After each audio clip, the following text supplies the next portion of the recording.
Today's sermon we provide Korean, but we just provide English subtitle, sentence by sentence. So I hope it helps you to understand.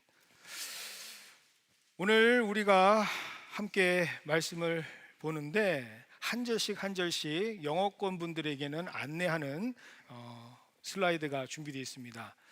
여러분 혹시라도 경청하시는데 어려움이 있거나 또 들으시는데 어려움이 있는 분들은 화면을 이용해서 함께 말씀 나누기를 원합니다.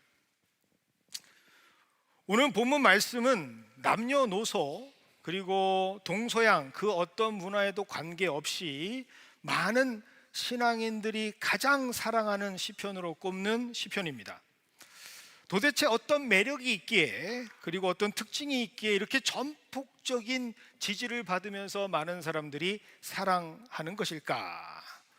과연 어떤 이유가 있기에 이 시대를 초월해서 여전히 황금 시편 중에 하나라고 꼽히는 말씀이 될 수 있었을까요? 그 이유는 참 다양하겠지만 우선적으로 그 본문이 가지고 있는 위로와 평안의 이미지가 아닐까라는 생각을 해봅니다. 1절을 보겠습니다. 여호와는 나의 목자시니 내게 부족함이 없으리로다. 결핍과 부족함이 없이 풍요를 공급해 주시는 하나님, 너무나 좋지 않습니까? 말씀 그 자체가 위로가 됩니다. 듣는 즉시 아멘 절로 나오지 않습니까? 네, 저만 그런 것 같습니다. 2절입니다. 그가 나를 푸른 풀밭에 누이시며 쉴만한 물가로 인도하시는도다. 푸른 풀밭에 누이시고 쉴만한 물가로 인도하신다. 1절이 풍요의 이미지였다면 2절은 평안과 평온의 이미지로 우리에게 다가옵니다. 자, 실제로도 그런 것 같습니다. 여러분 인터넷에 시편 23편을 이미지로 검색을 하시면 거의 대부분의 이미지는 오늘 스크린에 있는 것처럼 평안, 안정감을 기본 골격으로 하는 것을 우리는 발견할 수가 있습니다. 저 역시 이 시편 23편 하면 떠오르는 이미지가 있습니다. 어떤 이미지일까요? 저는 바로 이런 이미지가 딱 떠오릅니다. 왜 이런 이미지가 떠오를까 곰곰이 생각을 해봤더니 어렸을 때 교회에서 받은 밥상이 바로 이 그림이었습니다. 제가 늘 보던 말씀 밥상이 바로 이 이미지였던 것 같습니다. 거기에 보면 여호와는 나의 목자시니 라고 딱 또 써 있어요. 그러니까 어렸을 때 계속 봤던 것 때문에 아마 이런 이미지가 제게 있는 것 같습니다. 그리고 결정적으로 저에게 아주 귀한 선물을 주신 한 권사님이 있습니다. 제가 처음으로 전도 사역을 시작할 때 한 권사님께서 전도사님, 목회를 잘 하시려면요 새벽에 빨딱빨딱 일찍 일어나셔야 돼요. 그러면서 자명종 하나를 제게 선물해 주셨습니다. 그런데 그 자명종이 바로 이렇게 생겼습니다. 그런데 이 자명종은요 아주 독특한 시계입니다. 보통 자명종의 경우 알람이 울리면 도도도도도 도도도도도 그러든지 막 와와와와 큰 소리를 나지 않습니까?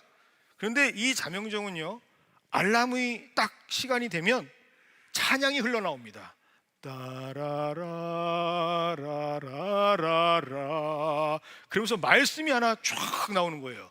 여호와는 나의 목자시니 내게 부족함이 없으리로다. 좋을까요? 끄떡이 질문이 많아서 우리 신방용어로 한번 수입해 와야겠습니다.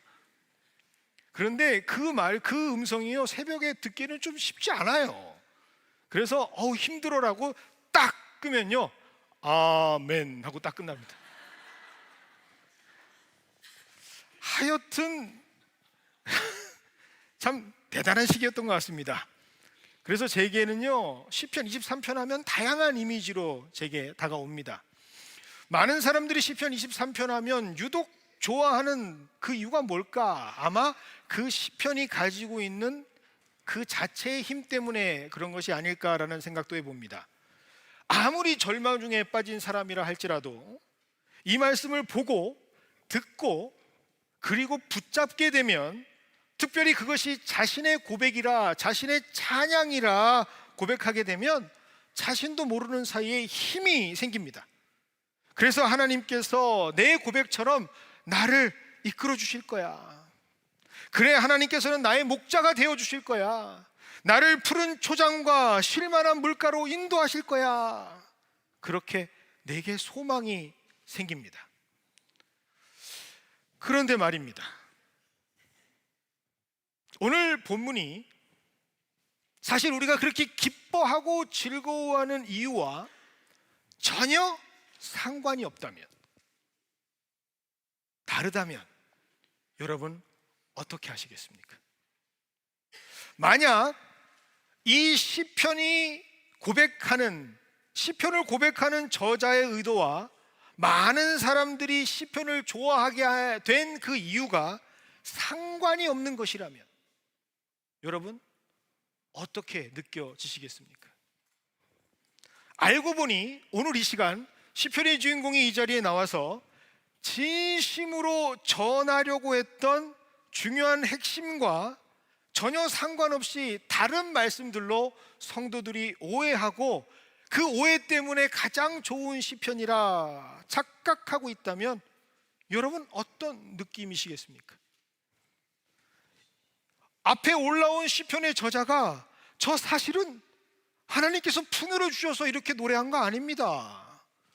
저 하나님께서 지금 푸른 불밭과 맑은 물가로 인도하셔서 이렇게 찬양한 것 아닙니다 라고 말씀하시면, 고백하면 과연 여러분들 어떻게 하시겠습니까? 그리고 결정적으로 이 고백을 받으시는 하나님께서 원래 주인공이 드린 찬양이 아닌 다른 의미로 착각하고 오해해서 하나님을 찬양하고 경배하는 노래로 드리고 있다면 여러분, 성도들을 향한 하나님의 고백은 어떻게 들리시겠습니까? 마치 제품을 홍보하기 위해 광고를 찍었는데 그 제품은 기억이 안 나고 광고만 기억나고 어떤 제품인지 전혀 소비자들이 기억하지 못한다면 여러분 그 광고는 좋은 광고, 잘된 광고일까요? 아니면 실패한 광고일까요? 실제로 이런 경우가 있습니다. 한 회사에서 우리가 만든 주스, 우리가 만든 오렌지 주스는 가장 세상에서 좋은 오렌지로 만든 주스입니다 라는 것을 홍보하기 위해서 만든 광고가 하나 있습니다. 그리고 실제로 이 광고를 위해서 세상에서 가장 좋은 오렌지를 찾아가는 과정을 그 광고에 담습니다. 그리고 세상에서 가장 좋은 오렌지를 찾았을 때 기뻐하는 모습을 광고에 담습니다. 그리고 카피 하나가 딱 뜹니다. 세상에서 가장 좋은 오렌지를 찾았을 때 외치는 한마디, 따봉. 그런데 정작 소비자들은 이 따봉이라는 단어만 기억합니다. 원래 광고가 의도했던 최고의 오렌지로 만든 최고의 오렌지 주스라는 것은 전혀 기억하지 못합니다. 그냥 모두가 다 따봉이라는 말만 기억하고 유행을 시킵니다. 세상에서 가장 좋은 오렌지로 만든 주스, 어느 회사였을까요? 기억하는 사람이 없어요. 델몬트. 그러나 사람들은 기억하지 못해요. 그래서 심지어 주스를 따봉 주스라고 이름을 바꾼 겁니다. 하나님 말씀이 이렇게 돼서는 안 되겠죠. 그래서 오늘 우리는 이 말씀, 전 세계 남녀노소가 사랑한다는 이 시편 23편의 진실을 찾아보려고 합니다. 시편 23편의 주인공이 진정으로 고백하고 찬양하려고 했던 그 핵심이 무엇인지를 함께 나누어 보기를 원합니다.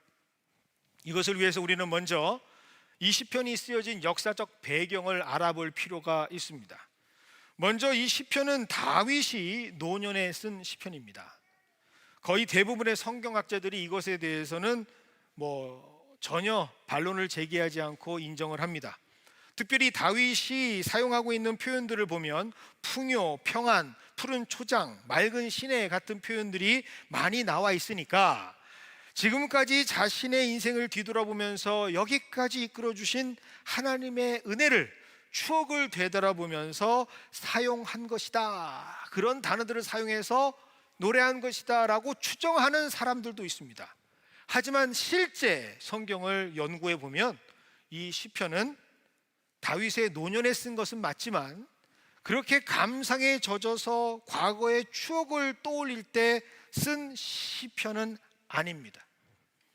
다윗, 그가 가장 처참하고 가장 그가 비참한 노년의 때에 쓴 시편입니다. 그것도 가장 힘들었던 가족들 사이에서 서로 죽고 죽이는 그러한 일들이 끊임없이 반복되는 상황에서 쓴 시편입니다. 다윗의 가장 아픈 손가락, 압살롬에 관련된 사건 중을 배경으로 하는 시편이 바로 오늘 시편 23편입니다. 다윗에게는 아내가 많았습니다. 부러우신가요? 웃으라고 말씀드린 건데 별로, 저는 하나밖에 없는데 하나도 힘듭니다. 아내가 그렇게 많았으니 다른 아내들에서 태어난 각각의 배다른 자녀들이 참 많았겠죠. 이 형제들 서로 사이좋게 지냈으면 좋았겠지만 현실은 우리가 다 아는 것처럼 그렇지 못했습니다. 이 좋지 못한 형제 관계 사이에서 사건 하나가 발생합니다. 그것은 바로 다윗의 첫째 아들 암논이 그의 이복 동생, 배가 다른 동생, 여동생 다마를 범하는 사건입니다.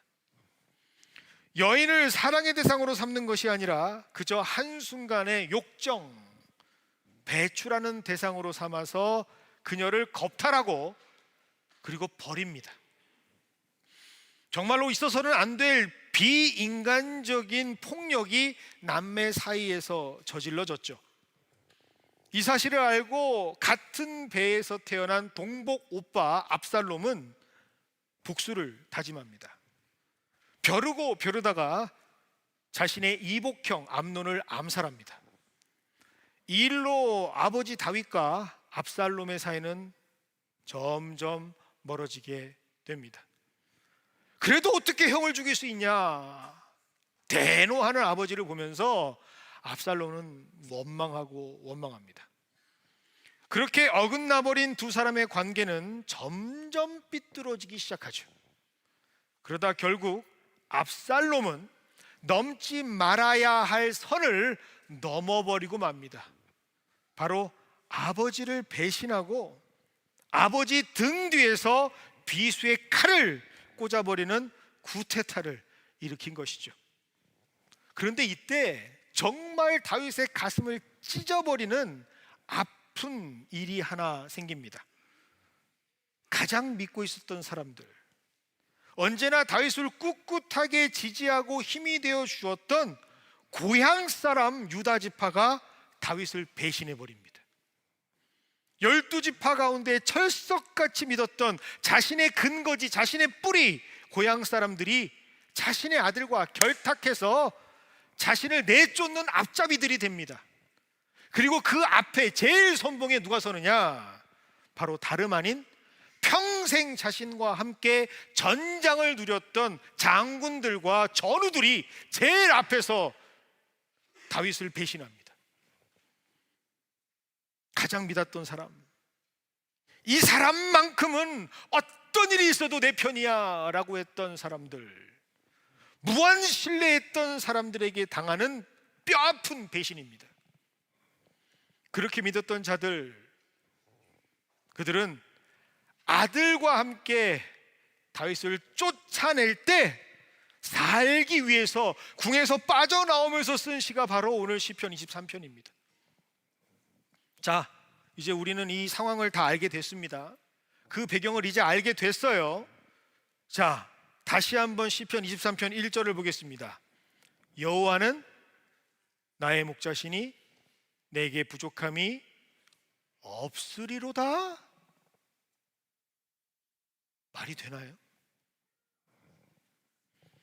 이러한 고백이 가능할까요? 이러한 상황과 배경을 알고 다시 보는 23편, 여러분 이전의 다윗의 고백처럼 들리십니까? 지금 다윗은 쫓겨가는 도주의 현장에서 찬양하고 있습니다. 과연 부족함이 없어서 공급해 주시는 하나님을 지금 찬양하고 있는 걸까요? 과연 푸른 풀밭에 누이시고 쉴 만한 물가로 인도하시는 하나님을 노래하고 있는 걸까요? 그가 지금 주의 지팡이와 막대기가 안위하시는 것을, 그런 하나님을 찬양하고 있는 걸까요? 여러분, 너무 혼란스럽지 않습니까? 누구나 이해할 수 있을 법한 우리 이민자들의 삶을 예를 들어 한번 보겠습니다. 한국에서 부푼 꿈을 안고 미국으로 이민을 옵니다. 물 설고 말 설고 낯설고, 그런데 이런 어려운 땅에서 같은 처지의 사람들을 만납니다. 그래서 늘 기쁘고 즐거운 교제를 함께 하죠. 같이 고생하는 그들과 친구가 되고 어느샌가 이웃 사촌이 됩니다. 그래서 내 고민도 털어놓고 함께 피를 나눈 형제보다 더 뜨겁게 사랑하는 사이가 됩니다. 그런데 어느 날 그 믿었던 사람에게 배신을 당합니다. 믿고 맡겼던, 함께 했던 삶의 터전을 송두리째 뺏깁니다. 모든 것을 가로채고 흔적조차 남기지 않고 사라져 버립니다. 내가 가진 것 탈탈 털어서 마지막 기회라고 생각했던 미국에 왔는데, 처음 만났을 때 오히려 하나님께 감사하면서 하나님이 보내준 사람들입니다 라고 그렇게 기도하고 고백하고 찬양했는데, 형제보다 더 믿었는데 그런 그들에게 배신을 당한 겁니다. 가장들 같은 경우는 아내와 아이들은 나만 보고 있는데 어떡합니까? 비즈니스 다 뺏기고 머물고 있는 집에서 쫓겨나면서 마지막 날 주인에게 키를 넘겨주면서 이러한 시편을 노래하고 있다라고 한번 생각해 보십시오. 그 마음과 심정이 어떻겠습니까? 그런데 시편 23편은 이와 같은 상황에서 하나님을 찬양하고 경배하고 고백하는 시편입니다. 여러분, 도대체 이게 가능할까요? 여러분, 내게 부족함이 없으리로다, 이건 뭔가 잘못된 것처럼 보이지 않습니까? 그런데 중요한 사실은, 우리가 부정할 수 없는 팩트는, 다윗은 이런 말도 안 되는 상황에서 분명하게 오늘 시편 23편을 기록하고 찬양하고 있다라고 하는 사실입니다. 여호와는 나의 목자시니 내게 부족함이 없으리로다. 여러분, 그렇다면 이 시편은 뭘 의미하고 있는 걸까요? 다른 거는 몰라도 한 가지 사실은 분명해집니다. 지금 시편의 주인공 다윗은 뭔가 풍족하게 주시는 보상 때문에 부족함 없이 채워주시는 기뻐하는 상황을 감사하면서 찬양하고 있는 것은 아니다라고 하는 사실이죠. 즉, 많은 사람들이 그렇게도 좋아하고 남녀노소 문화권과 상관없이 그렇게 부족함 없이 주시는 하나님 때문에 찬양한 것, 다윗은 그렇지 않았다라는 것을 우리는 깨달을 수가 있습니다. 그럼 다윗이 찬양하고 있는 것, 그것은 무엇일까? 다윗이 찬양하고 있는 오직 하나는 어떠한 상황일지라도 변함없이 자신의 목자가 되어주시는 하나님을 찬양하고 있다라는 사실입니다. 그것이 바로 오늘 이 시간 우리가 깨달아야 하는 오늘 말씀 복음의 핵심이죠. 이것은 오늘 본문 말씀 히브리어로 접하게 될 때, 원어로 접근하게 될 때 더 선명하게 깨닫게 될 수 있습니다. 오늘 시편 23편 1절은 원문에 이렇게 기록되어 있습니다. 가장 정확하게 번역해 놓은 것이 영어 버전이요. 그래서 영어 버전으로 함께 보도록 하겠습니다. The Lord is my shepherd. I shall not be in want. 다시 말하면 내게 부족함이 없다라고 번역되어 있는 한국어 번역의 말씀은 내가 가장 원하는 여호와 하나님께서 나의 목자가 되어 주셨으니 내게 무엇이 더 필요하겠는가라는 말입니다. 그것이 의역으로 쓰여진 것이 바로 내가 원하는 것이 없다라는 뜻의 내게 부족한 것이 없습니다 라고 하는 뜻이죠. 오늘 말씀은 여호와 하나님께서 자신의 목자가 되어주시는 그 한 사건만으로 나는 충분히 만족하고 있습니다 라는 찬양이고 고백입니다. 결국 오늘 말씀은 지금까지 우리가 그렇게도 환호하고 동의하고 즐거워했던 시편 23편과는 거리가 있는 말씀이라는 것을 깨닫게 되죠. 오늘 시편 주인공 다윗은 자신에게 주시는 것을 누림으로 기뻐하는 것이 아니라, 다시 한번 말씀드립니다, 오직 한 분, 그 하나님께서 자신의 목자가 되어 주셨기 때문에 그 한 사건만으로 만족하며 감사하며 찬양할 수 있었다라는 것입니다. 그렇게도 의지하고 믿고 있었던 내 고향 사람들, 내 지파 유다 사람들, 심지어 내가 낳은 내 아들에게 이런 비참한 꼴을 당하고 쫓겨나는 신세가 되었을지라도 내게 한 분 하나님만 계시면, 그런 하나님께서 나의 목자가 되어주시면, 그런 하나님께서 나와 여전히 함께 하시니 나는 원하는 것이 없습니다. 그래서 내게 부족함이 없습니다. 그렇게 찬양하는 것이죠. 누가 진정한 하나님의 사람인가? 평소에는 그 진실이 드러나지 않습니다. 고난의 시간이 몰려올 때, 힘들고 지칠 수밖에 없는, 모두가 인정할 수밖에 없는 절망의 상황이 닥쳐올 때, 그때 바로 진정한 하나님의 사람인가 그렇지 않은가 우리의 신앙이 드러나게 됩니다. 그때 하나님 한 분만으로 기뻐할 수 있는 사람, 감사할 수 있는 사람, 그 진짜 하나님의 사람이 노래하는 찬양이 바로 오늘 시편 23편이죠. 마치 이와 같은 사람이 성경에는 한 명 더 기록되어 있습니다. 바로 하박국 선지자입니다. 그는 처음에 멸망해가는 나라를 보면서 분노했던 사람입니다. 아니, 하나님 어떻게 선택받은 나라, 하나님께서 택하신 나라, 선민 이스라엘이 저 이방인들에게 처참하게 짓밟혀야 합니까? 라고 거룩하게 분노를 냈던 사람이 바로 하박국 선지자였습니다. 하나님 왜 저들을 심판하지 않습니까? 그렇게 강력하게 가장 저돌적으로 항의했던 하박국. 그런데 그런 하박국에게 하나님께서 만나 주십니다. 그 만남으로 너무나도 소중한 하나님을 깨닫게 된 하박국은 그때서야 한 분만으로, 하나님 한 분만으로 기뻐할 수 있는 사람이 됩니다.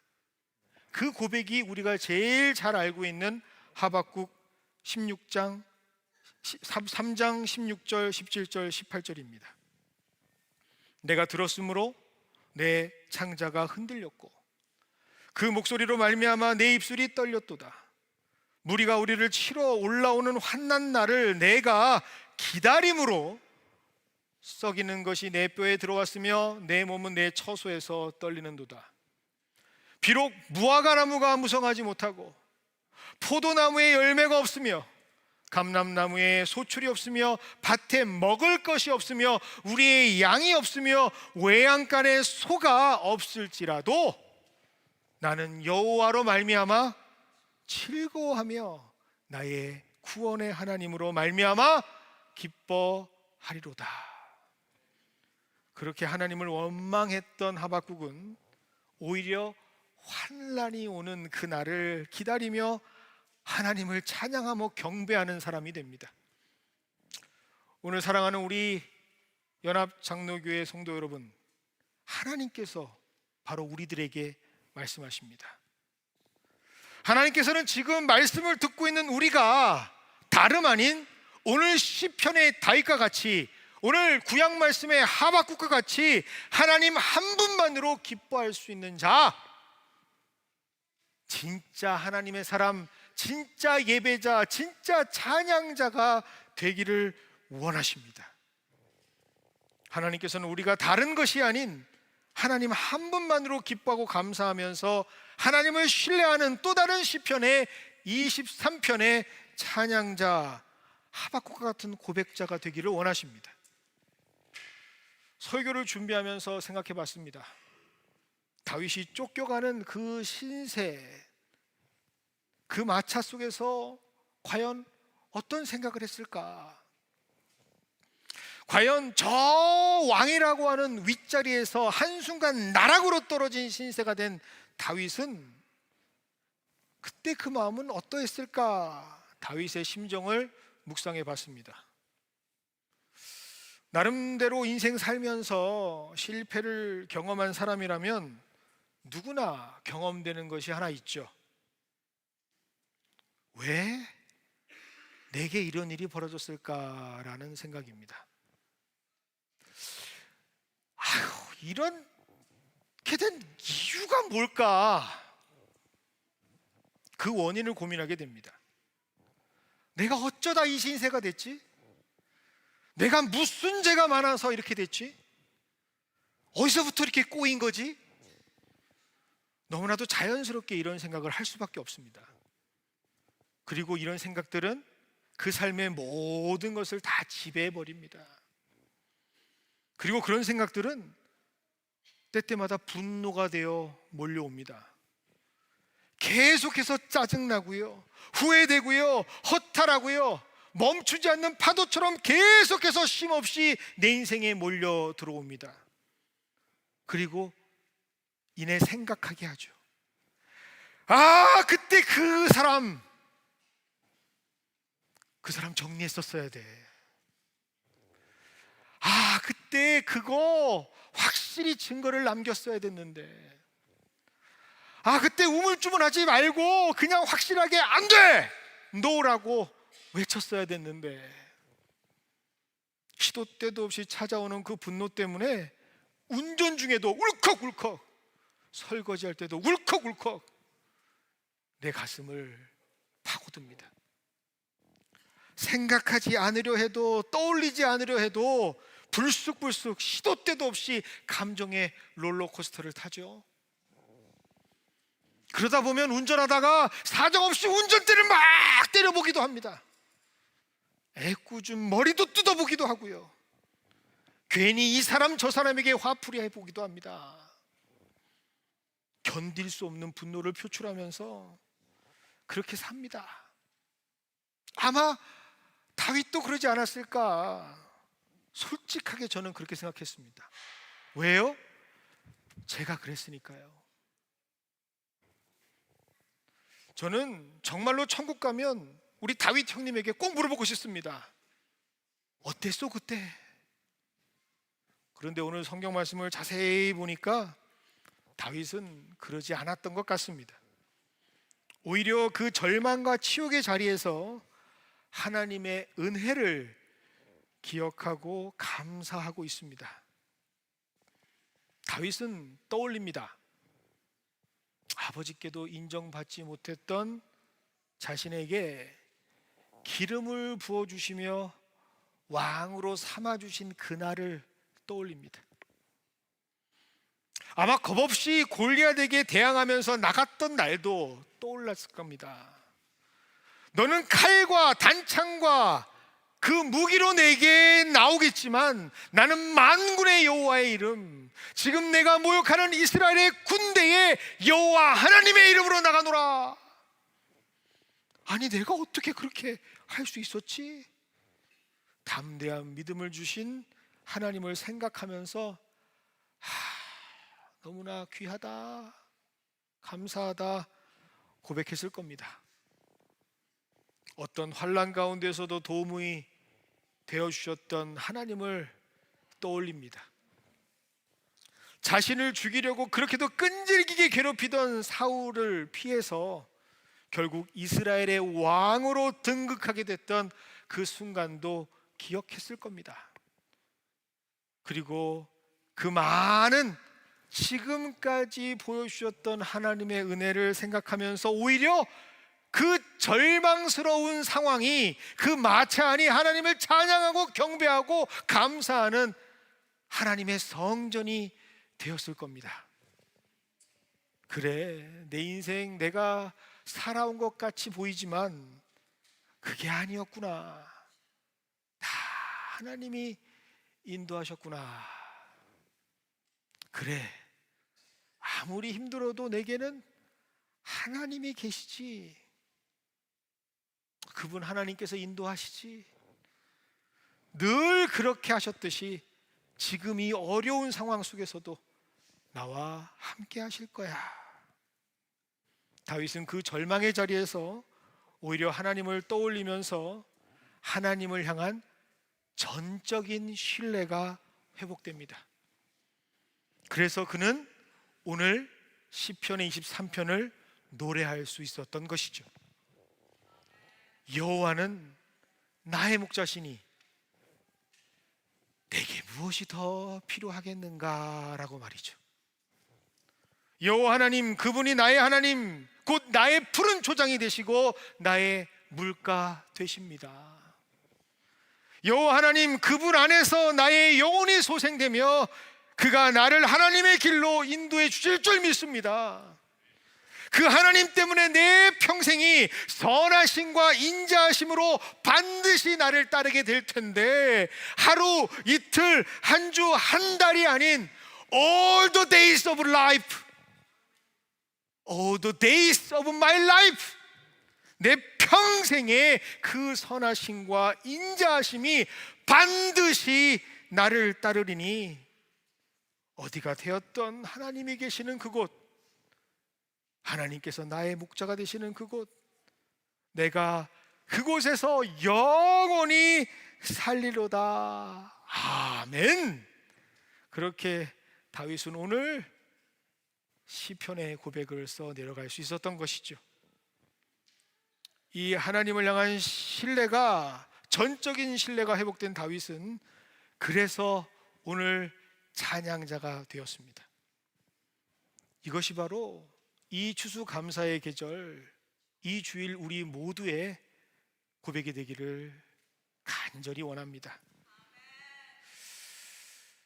여러분, 여기 빈 종이가 하나 있습니다. 아무런 상처 없이 평탄하게 살아가는 인생 같은 빈 종이가 있습니다. 그런데 이 빈 종이같이 평탄하고 주름 없는 그 인생의 목적이 저 창공을 향해 날아가는 인생이라면 이 종이 같은 평탄한 인생은 날아가지 못합니다. 그런데 여기 또 하나의 인생이 있습니다. 구겨지고 찢겨지고 짓밟히고 실패한 것 같은 인생이 여기 있습니다. 상처 있고 아프고 괴로워서 어쩔 줄 모르는 인생이 여기에 있습니다. 그런데 그 인생의 목적이 저 창공을 나르는 하나님께서 만드신 인생이라면 그 인생은 저 창공을 향해 힘있게 날아갑니다. 오히려 그 모든 아픔과 기쁨을 감사하며 찬양하는 인생으로 뒤바뀔 수 있습니다. 그리고 그 절망의 자리에서 잃어버렸던 찬양을 회복하는 인생이 됩니다. 이것이 바로 우리의 인생이 되기를 원합니다. 이 귀한 고백이 다윗의 고백이 아니라 다름 아닌 나의 고백, 그리고 우리 모두의 고백, 우리 가정의 고백, 우리 교회의 고백이 되기를 소망합니다. 그래서 그 고백을 담아 오늘 이 자리 하나님께 감사하며 나오는 우리 모두가 되시기를 주님의 이름으로 소망합니다.